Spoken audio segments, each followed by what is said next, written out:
पिछले सप्ताह माइक्रोसॉफ्ट के सर्वर ने दुनिया भर के आईटी सिस्टम और कंप्यूटर्स की सांसें रोक दी। दरअसल माइक्रोसॉफ्ट का क्लाउड कंप्यूटिंग सर्वर शुक्रवार को बंद हो गया। इससे विंडोज सॉफ्टवेयर पर काम करने वाले सभी सिस्टम्स बंद हो गए और उनकी स्क्रीन ब्लू हो गई।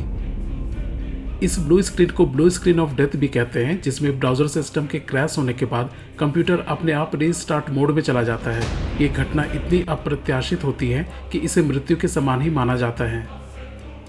सर्वर के ठप होने से America, Britain, France, Germany, Australia जैसे बड़े देशों के साथ ही भारत में भी अफरा तफरी मच गई और इसका सबसे ज़्यादा असर हवाई सेवाओं पर देखने को मिला। लेकिन चीन और रूस में इसका कोई असर नहीं हुआ और वहाँ के कंप्यूटर धड़ल्ले से काम करते रहे।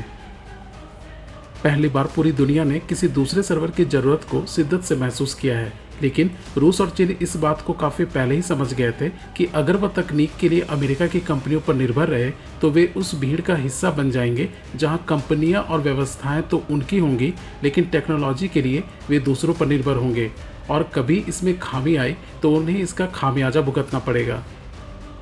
इसी खतरे को देखते हुए रूस और चीन ने अपना खुद का सर्वर और तकनीक विकसित की। इन दोनों देशों ने माइक्रोसॉफ्ट पर अपनी निर्भरता धीरे धीरे कम कर दी थी और खुद का ऑपरेटिंग सिस्टम बनाना शुरू कर दिया था।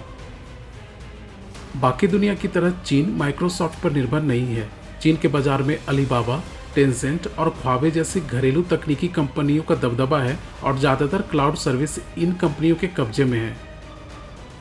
इसी का नतीजा है कि जब इस संकट से कई देशों की अर्थव्यवस्था हिल गई, वहीं चीन और रूस इस झटके से बेअसर रहे।